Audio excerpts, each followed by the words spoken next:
cette vidéo, je vais partager avec vous quelques tips et bonnes pratiques pour mieux sécuriser nos conteneurs. On va partir d'une application très classique d'intelligence artificielle avec Gradio que vous pourrez faire tourner chez vous. Je vais vous partager le code bien évidemment. Et on va sécuriser pas à pas, bonne pratique par bonne pratique pour mieux comprendre qu'est-ce qu'il faut faire pour bien sécuriser nos conteneurs. Je m'appelle Emmanuel, je suis consultant en DevSecOps et je vais vous montrer avec des exemples que vous allez pouvoir reproduire chez vous comment vos applications peuvent se faire attaquer et surtout comment sécuriser votre code. Et bien c'est parti. Comme d'habitude, vous retrouverez le code sur mon GitHub, le lien est dans la description. Donc pour lancer le projet, vous avez toutes les informations dans le README. On commence par télécharger un modèle. Donc là, je les ai déjà téléchargés ici. Les modèles, vous les trouvez à l'URL qui est ici. Alors le modèle que je vais utiliser, c'est Camembert. C'est un jeu de mots, c'est un Question Answering Model, donc d'où le QA. Et c'est un modèle qui est dérivé de BERT. Et comme il parle français, on l'appelle Camembert. Donc l'URL se trouve ici. On peut le télécharger. On fait clone repository. Et vous avez le git clone qui vous permet de mettre le modèle dans ce dossier-là. Vous avez la commande ici. Donc une fois qu'on a fait ça, donc ça je l'ai déjà fait parce que c'est un peu long, une fois qu'on a fait ça, on va créer des certificats pour notre Nginx. Donc pour rappel, notre Nginx, il va nous permettre de sécuriser notre backend, et donc il va falloir créer des certificats pour faire du SSL. Alors il y a un script pour ça, donc c'est plutôt simple, on va dans le dossier Nginx, on fait un bash make-cert-sh, et il va tout créer pour nous, il faudra juste lui donner un mot de passe. Alors le mot de passe, il est dans le Docker Compose, avec l'argument SSL password, ici, donc on le colle 3 fois, et donc ça va nous créer des clés à cet endroit-là, dans le dossier Nginx. Donc on a nos 3 clés qui vont pouvoir être montées sur le conteneur pour faire du SSL avec le mot de passe. Une fois qu'on a mis en place ça, il nous reste à copier la configuration. Donc là j'ai fait un fichier .env qui est dérivé du env.example. Donc on fait une copie du fichier env.example et on le copie dans le fichier .env. Et c'est celui-là qui sera utilisé par l'application. Alors tout est déjà rempli avec le modèle Camembert. Donc on met ici le nom du modèle. Donc si j'avais utilisé Camembert large, j'aurais mis Camembert large ici, ou layout document de QA, etc. Le type de modèle, donc ça c'est lié à Hugging Face, parce que chaque modèle a une manière de fonctionner et une problématique à laquelle il répond. Donc ça c'est des modèles dits de question answering. Donc il faut un modèle type qui correspond à notre modèle. Donc là c'est bien le cas. Moi j'utilise du CPU, vous pouvez mettre du CUDA si vous préférez, si jamais vous avez du GPU. Le registre, donc là on va utiliser notre registre localhost, mais si on voulait déployer notre image sur le cloud, on pourrait mettre notre registre privé par exemple. Là, c'est simplement une version qu'on va pouvoir incrémenter quand on va changer nos versions de conteneurs. Donc l'intérêt, c'est de ne jamais avoir de conteneur latest, parce qu'on ne sait jamais quel conteneur on a vraiment déployé. En mettant la version, on sait qu'on a tel ou tel conteneur. Et le Gradio Root Pass, c'est l'URL par laquelle on va aller chercher derrière notre Nginx notre serveur Gradio. Bon, alors maintenant qu'on a fait ça, on va tout simplement pouvoir démarrer notre application. Donc on fait un docker compose upbuild. Voilà, il a démarré et on va aller voir sur localhost 8443. Donc on a un avertissement de sécurité, c'est normal puisque notre certificat ne fait pas partie du navigateur, donc vu qu'on fait du test, c'est pas grave. En production, évidemment, on va pas faire ça. Donc on peut accepter le risque et poursuivre. On nous demande une authentification, le Nginx est là pour ça, c'est qu'avant d'accéder au Gradio, eh bien, on va s'authentifier. Donc s'il était exposé sur Internet, par exemple, ça nous permettrait de sécuriser un minimum l'application. Alors si vous ne connaissez pas Gradio, c'est globalement une application qui vous permet de faire des démos, et surtout on l'utilise pour faire des démos d'intelligence artificielle.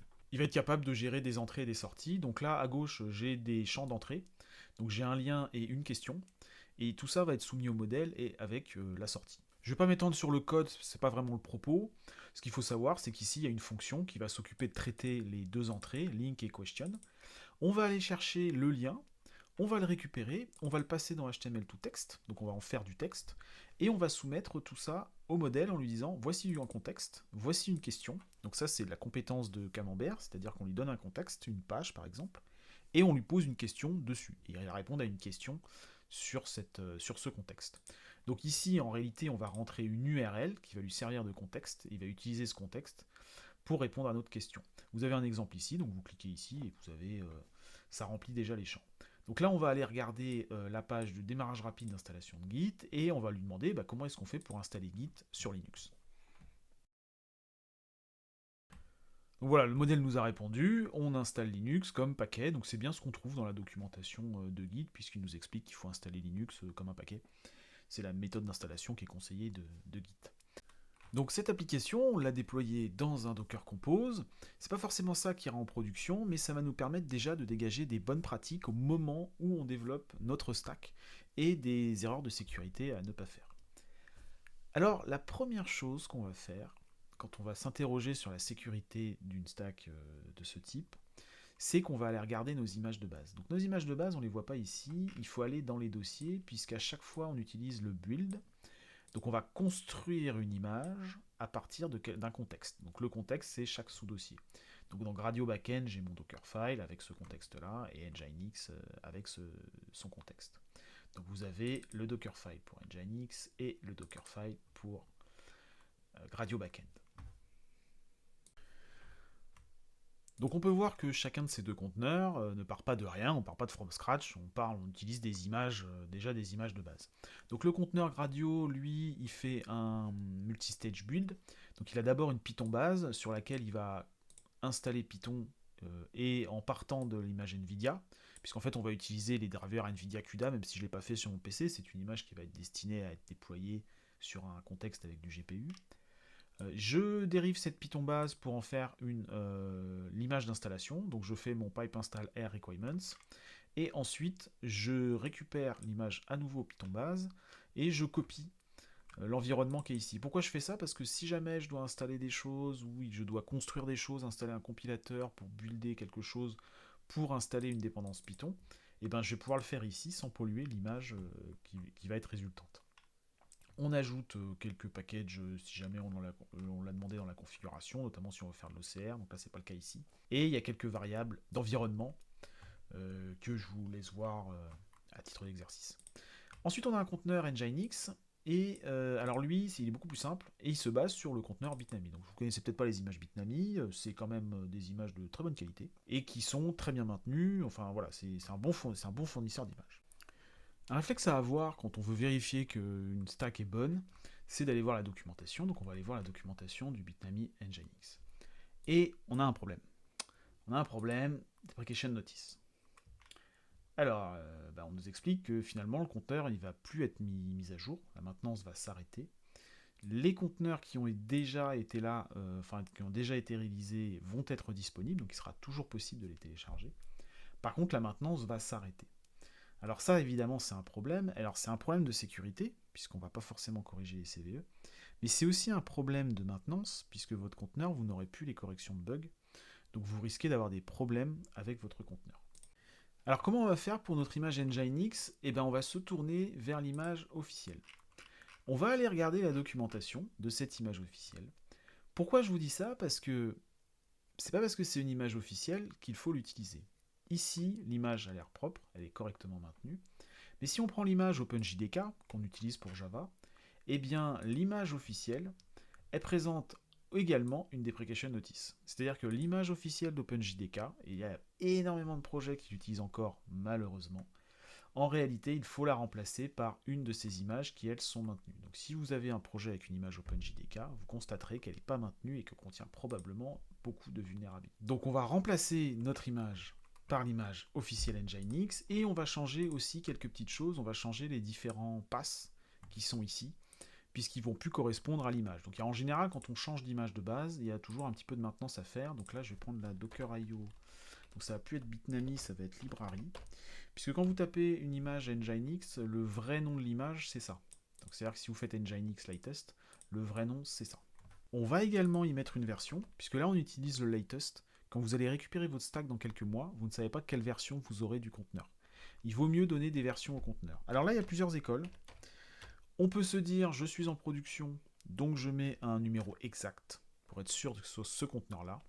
Si on est en développement, moi personnellement, ce que je fais, c'est que comme je sais que ce soit la version 27.0 ou 1, vu que je suis sur mon poste, c'est pas forcément grave, on peut se contenter d'utiliser ce tag-là. Et quand on sera en production, on mettra une version exacte. Mais au moins, on est sûr que quand on va récupérer le projet dans quelques mois, il fonctionnera encore.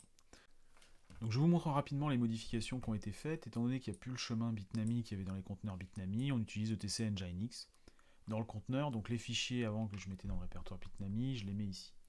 Donc vous pouvez aller voir sur le commit qui correspond les différents changements qui ont été faits pour faire fonctionner le conteneur Nginx. Alors c'est toujours un petit peu casse-pied, parce que souvent on se trompe dans les noms de fichiers, c'est pas forcément les bons, etc. Donc il faut bien tester, bien regarder les logs, et en général on finit par s'en sortir. Donc j'ai redémarré ma stack avec mes modifications, donc maintenant j'utilise l'image Nginx, et je peux redémarrer, donc je mets à nouveau mon mot de passe et je retrouve mon application de la même manière. Alors quelques astuces pour vérifier si une image est sécurisée. D'abord, on peut regarder la fraîcheur des tags. Donc on voit qu'il y a des tags qui sortent régulièrement. On peut aller voir aussi sur le repo GitHub pour voir s'il se passe quelque chose, s'il y a une deprecation notice. Au niveau de la source de vos conteneurs, donc si vous par exemple vous prenez le conteneur Nginx ici, au niveau de la source, il faut aussi être attentif sur la source. Donc vous avez les trusted content ici. Donc les vérifiés de publisher et sponsored OSS, qui en général sont des mainteneurs qui proposent des images de qualité.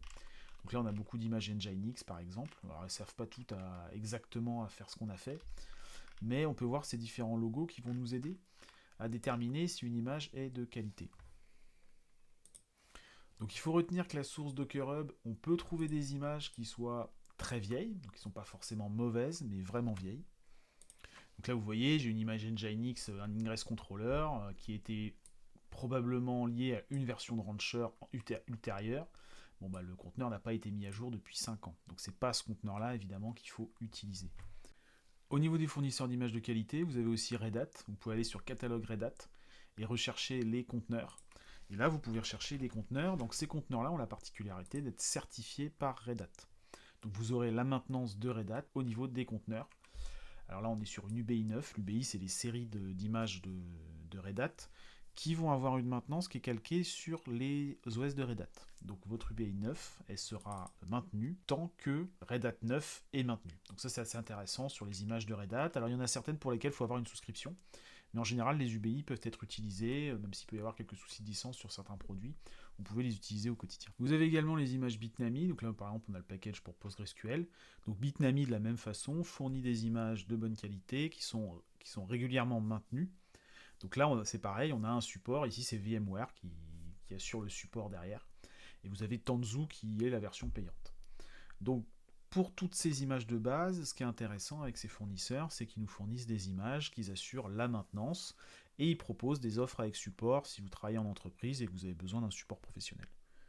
Donc pour accéder à notre application, on utilise ce qu'on appelle un binding. Je vais lui dire, bah voilà, tu écoutes sur le port 443, donc ça c'est indiqué dans ce fichier de configuration à l'intérieur du Nginx, et je lui dis, bah moi je vais me connecter localement sur le port 8443, donc s'il te plaît, expose-le-moi. Donc ça me permet de me connecter à mon application, ici. Je me connecte sur le port 8443 et ça me connecte à mon application. Le problème de mon binding, tel qu'il est mis ici, c'est qu'en vrai, c'est pas ce que je veux faire. C'est pas ça que vous voulez faire. Ce que vous voulez faire quand vous voulez accéder localement à votre application, c'est ça. C'est binder localhost sur le port 8443. Si on fait un netstat, donc on va chercher le port 8443, on s'aperçoit que toutes les interfaces de ma machine écoutent sur le port 8443. Ça veut dire quoi? Ça veut dire que si quelqu'un est sur mon réseau local, lui aussi pourra accéder à l'application. Et ça, c'est probablement pas ce que vous voulez faire. Ce que vous voulez faire, c'est qu'on accède en local à votre application. Alors parfois ça cause pas de problème, mais parfois ça peut vraiment causer des problèmes. Je vais vous montrer un exemple. J'ai ici un serveur, c'est mon serveur de build. Donc c'est un serveur sur lequel les fichiers sont synchronisés en SSH. J'utilise la fonctionnalité de déploiement de PyCharm, et donc j'upload automatiquement mes fichiers sur un serveur, et je retrouve ces fichiers-là sur le serveur. Vous voyez là, vous retrouvez les fichiers que vous avez ici. Pourquoi? Parce que ce serveur, il a plus de patates, il a peut-être du GPU, il a les caractéristiques qui m'intéressent. Surtout, il a un réseau qui est plus puissant que le réseau que j'ai chez moi. Donc pour plein de raisons, c'est plus avantageux pour moi de faire mon build Docker sur ce serveur.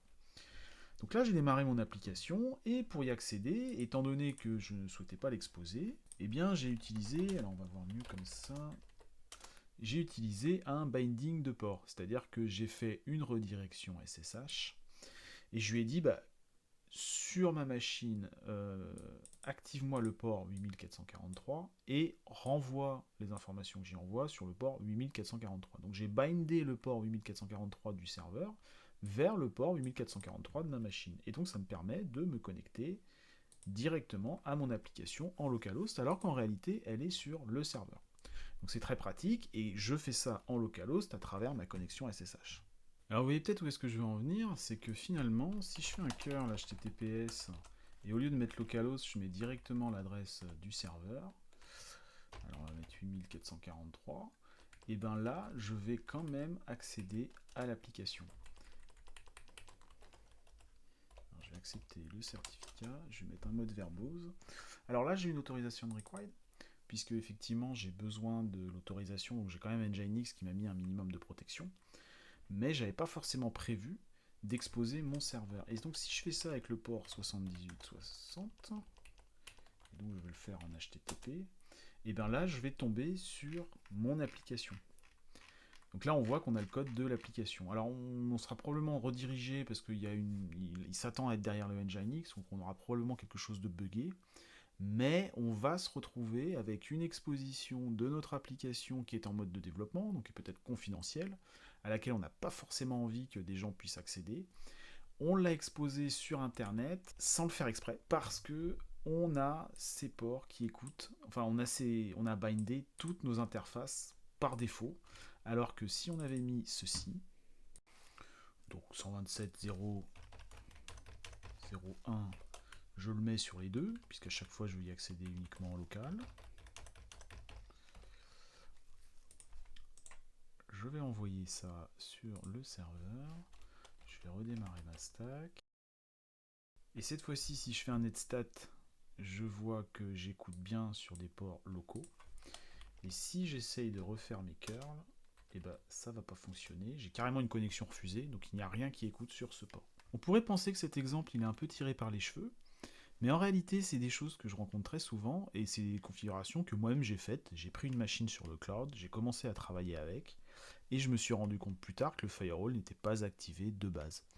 Dans une entreprise, ça peut être encore pire, puisqu'en tant que développeur, vous allez travailler sur une machine, vous ne savez pas si le firewall est activé. Donc c'est probablement pas vous qui avez fait une erreur, mais en réalité, en mettant cette protection simple, vous auriez évité ce type de problème. On met ça par défaut, et par défaut, on est protégé, et ça mange vraiment pas de pain. Et si votre machine, c'est une machine de cloud, comme c'est le cas pour moi, donc c'est une IP publique d'OVH, je vous garantis que si vous exposez quelque chose sur un port, il y a quelqu'un qui va le trouver très vite, et qui va aller voir. Ça, je vous le garantis. Aujourd'hui, c'est très facile d'aller scanner Internet et de retrouver des ports ouverts sur une machine. On aura l'occasion d'en reparler. Mais il faut plus s'imaginer que le port il est caché et que personne ne le trouve. Les IPO d'OVH, elles sont scannées tous les jours, extrêmement régulièrement. Alors on a un autre problème avec notre application, c'est qu'on a des secrets en dur. Alors il y a celui-là, qui est ici. On a également celui-là, même s'il est sous forme hachée, c'est le fichier htpassword qu'on utilise pour s'authentifier sur l'application. Alors le fait que ce soit dans le code, c'est problématique parce que ce code-là, il est accessible par tous les développeurs. Donc ça pose deux difficultés. La première, c'est quand vous n'avez pas beaucoup de développeurs, c'est assez facile de protéger son repo. Quand vous commencez à avoir beaucoup de développeurs, la probabilité qu'il y en ait un qui se fasse attaquer devient de plus en plus grande. Et donc la probabilité que le pirate récupère le repo Git et recherche des mots de passe dedans, elle augmente également. L'autre difficulté, c'est que mon mot de passe qui est ici, il est accessible aux devs et aux ops. Ça veut dire que le jour où on veut déployer l'application en production, le mot de passe est connu de tous les devs. Or, si vous êtes par exemple sur un environnement bancaire, il n'est pas autorisé que les développeurs aient accès au mot de passe. Donc on a les mots de passe qui vont être les mêmes pour tout le monde, donc on ne va pas pouvoir éviter que le mot de passe soit disséminé dans les repos, et en plus on ne pourra pas éviter de cloisonner les mots de passe en fonction des environnements. Le mot de passe sera le même dans tous les environnements. Alors pour remédier à ça, je vais utiliser mon fichier env. Donc vous avez vu, j'ai un fichier env.example que je commit, qui ne contient pas d'informations problématiques. Et dans mon fichier env, qui est présent dans le gitignore, c'est-à-dire qu'il ne fait pas partie des fichiers qui sont committés, dans celui-ci, je vais pouvoir mettre des mots de passe. Donc déjà, ce que je vais faire, c'est que mon mot de passe qui est ici, je vais en faire une variable, et cette variable, on va la mettre dans notre fichier env. Alors, SSL password, et ça, on le met ici.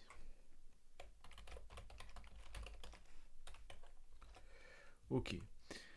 On va mettre une petite aide dans le fichier env.example, mais par contre, on va pas mettre le mot de passe. On va mettre SSL password égal, et on va rien mettre. Et on va mettre une petite documentation. Pourquoi? Parce que comme ça, quand quelqu'un va récupérer le repository, il saura qu'il faut mettre un mot de passe ici. Simplement, il mettra lui-même sa propre valeur. Donc déjà, on a pu sortir de notre code cette partie-là, ce mot de passe-là. On a encore un autre problème, c'est que les fichiers qui sont ici, vous voyez, ils sont en rouge, et ils n'ont pas encore été committés, et ils demandent qu'à être committés. Donc on va rajouter ces fichiers-là dans notre gitignore pour garantir qu'on ne va pas pouvoir les committer. Comme ça, si un développeur récupère le repo, il ne fera pas l'erreur de générer les fichiers et de les committer. Et en plus, ça évitera de vous mettre en difficulté si vous récupérez le repo alors que vous avez généré déjà de votre côté. Alors, c'est du Nginx. Il s'appelle Secure Container. Et on va faire quelque chose comme ça. Voilà, donc je vais lui dire, ça tu peux l'exclure. Et on voit qu'ils sont en mauve maintenant, donc ils ont bien été exclus, donc on a la garantie que ces fichiers-là, ils ne seront pas committés. Et on a ce qu'il faut pour les générer. Ensuite, pour effacer mon htpassword, je vais utiliser la commande git qui va bien, donc c'est le git rm cached nginx htpassword. Donc en faisant le git rm cached, je vais simplement effacer le fichier uniquement du cache de git. Donc ça veut dire que maintenant, mon fichier htpassword est supprimé dans le prochain commit, et maintenant c'est un fichier qui n'est pas versionné. Comme je n'ai pas envie qu'il revienne, qu'il soit à nouveau pris en compte par Git, je le rajoute dans le gitignore de manière à ce que ce soit un fichier qui soit ignoré. Voilà, donc là on voit que c'est un fichier qui est ignoré, et on va pouvoir committer le fait d'enlever le fichier password. Petit commentaire qui va bien, et on commit. Alors une fois que j'ai fait ça, comme je vous disais, il faut renouveler le secret, puisque maintenant ce secret, on faut considérer qu'il fait partie du code, donc à un moment il pourra être découvert, donc il ne faut plus l'utiliser. Alors ce que je vais faire tout bêtement, c'est que je vais simplement rajouter dans la documentation qu'il faut générer le fichier htpassword, et j'ai garanti qu'il ne sera pas à nouveau ajouté dans le repo. Là j'ai mon fichier htpassword, et je vais refaire la commande htpassword. Donc là on voit que j'ai un mot de passe, donc ça c'est le mot de passe qui sera connu et qu'on pourra retrouver. Vous voyez ici on a le repo git, on peut retrouver la valeur de ce mot de passe en regardant dans l'historique, et donc je vais utiliser la commande pour le changer. Voilà, j'ai mis un nouveau mot de passe et vous voyez le fichier a changé. Et donc si on récupère le mot de passe ici, il ne marchera plus puisque là j'utilise un nouveau mot de passe. Et de plus, étant donné qu'il est généré à chaque fois sans être dans le code, on pourra le changer en fonction des environnements. Alors ça c'est pas mal, puisque maintenant tous les mots de passe font partie de fichiers qui ne seront pas rajoutés dans le repo Git. Donc on voit qu'il y a le fichier env qui est exclu du repo Git, il fait bien partie du gitignore. On a les certificats qui sont bien exclus et le htpassword qui sont bien exclus. Malheureusement, on a un autre problème, c'est qu'on a fait une autre erreur, c'est que notre SSL password, on le passe comme argument et non pas comme variable d'environnement. Alors les arguments, ce sont les variables d'environnement qu'on va passer pour le build. Donc ça, c'est une variable d'environnement qui va être disponible au moment où on build l'image. Et alors pourquoi c'est un problème? On va regarder ce que ça donne sur cette image quand on fait un Docker History. Donc là je vais faire un Docker History sur l'image qui a été construite ici. Et on voit que le mot de passe apparaît en clair. Donc ça veut dire qu'il est reproduit quelque part à un endroit qui est accessible, et qui est accessible encore une fois à quelque chose qui sera présent dans tous les environnements, puisque je vais réutiliser la même image dans tous mes environnements, que ce soit la prod, le test, etc. Et en plus il est accessible en faisant un Docker History. Alors petite remarque là-dessus, le Docker History, moi je peux le faire sur mon repo local. Peut-être que sur votre repo d'entreprise, il faut être authentifié. Mais il ne faut pas oublier que très souvent, on interdit l'écriture et on autorise quand même la lecture parce que c'est quand même assez compliqué de bloquer l'accès à un repo, donc toutes les entreprises ne le font pas. Donc c'est une mauvaise pratique, et d'ailleurs c'est quelque chose qu'on retrouve dans la documentation avec un petit warning: les arguments de build ne sont pas appropriés pour passer les secrets à votre build, ainsi que les variables d'environnement, parce qu'ils sont exposés dans l'image finale, et à la place, il faut utiliser les secrets. Alors comment ça marche les secrets? Ce que je vais faire, c'est que je vais déclarer un secret, donc je vais l'appeler SSL password, et je vais lui dire tu vas aller chercher ce secret dans un fichier. Et je vais utiliser la même technique que tout à l'heure pour créer un fichier qui ne sera pas commité, SSL password, et ce fichier, je vais mettre mon mot de passe dedans. Je vais utiliser une commande de ce type là, pwgen251, donc ça va me générer un mot de passe de 25 caractères dans SSL password. Je vais le rajouter tout de suite dans mon gitignore, donc il s'appelle SSL password.text.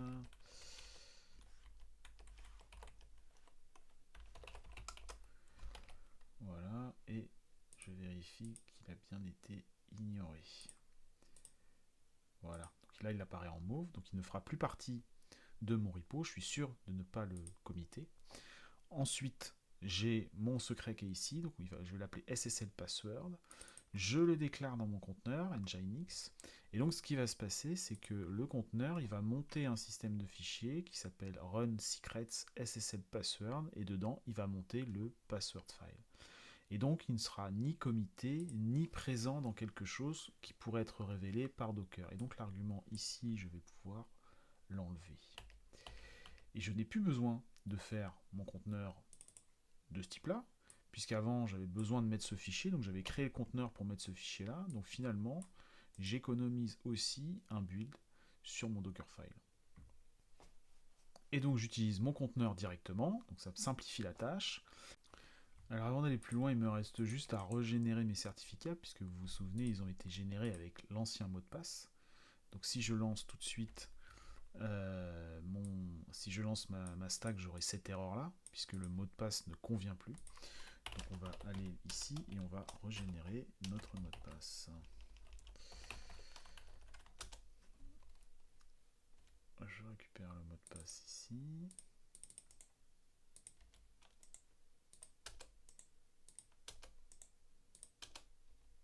Voilà, et je redémarre ma stack. Alors j'accède à nouveau à l'application, donc il faut que je me réauthentifie et que j'accepte le certificat, et j'accède à nouveau à mon application à travers mon Nginx. Il ne me reste plus qu'à committer cette partie-là, donc si on regarde les modifications que j'ai faites, j'ai rajouté un fichier sslpassword.txt qui contient le secret, j'ai rajouté à mon Docker Compose le secret sslpassword qui vient de ce fichier-là, donc il va le lire dans le fichier. Il va monter ce secret dans l'image Nginx. Ce secret va être monté dans le fichier run secret SSL password. Donc vous remarquez qu'à aucun moment il y a besoin de partager le secret à l'intérieur du code. Et si on change l'environnement, on garde la même image, on peut changer notre secret. Et ensuite, j'ai simplifié le Dockerfile puisque j'ai plus besoin de mettre ceci qu'on avait mis dans l'history. Et donc maintenant, je peux utiliser l'image comme ça. Alors une dernière modification qu'on peut faire, c'est de faire la même chose pour le htpassword.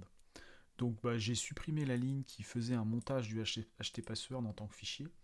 Je l'ai renommé en enlevant le point, parce que finalement j'ai plus besoin qu'il s'appelle .htpassword et je trouve que c'est plus facile de le retrouver comme ça. J'ai rajouté un secret htpassword qui est branché sur ce fichier-là. Fichier qui est toujours ignoré par le gitignore, donc je le laisse dans le gitignore, je fais attention à ce qu'il ne soit pas commité. Et ensuite j'ai changé le default conf pour, au lieu d'aller chercher le fichier htpassword quelque part où je l'ai monté, et ben il va le chercher dans run secret htpassword. Puisqu'on a maintenant notre SSL password qui est dans un fichier texte, on va pouvoir effacer ceci de notre fichier d'environnement et on va pouvoir enlever le petit int qui est ici. Eh bien merci d'avoir suivi cette vidéo, j'espère que vous êtes mieux armés désormais pour appliquer les bonnes pratiques et pour mieux sécuriser vos conteneurs. Il y a encore beaucoup de choses à dire sur les bonnes pratiques qu'on va pouvoir appliquer, donc on va continuer cette série avec d'autres bonnes pratiques que je vais vous partager pour continuer à sécuriser nos conteneurs sur notre application d'intelligence artificielle. Et ensuite on pourra appliquer tout ça sur Kubernetes ou dans le cloud. A bientôt.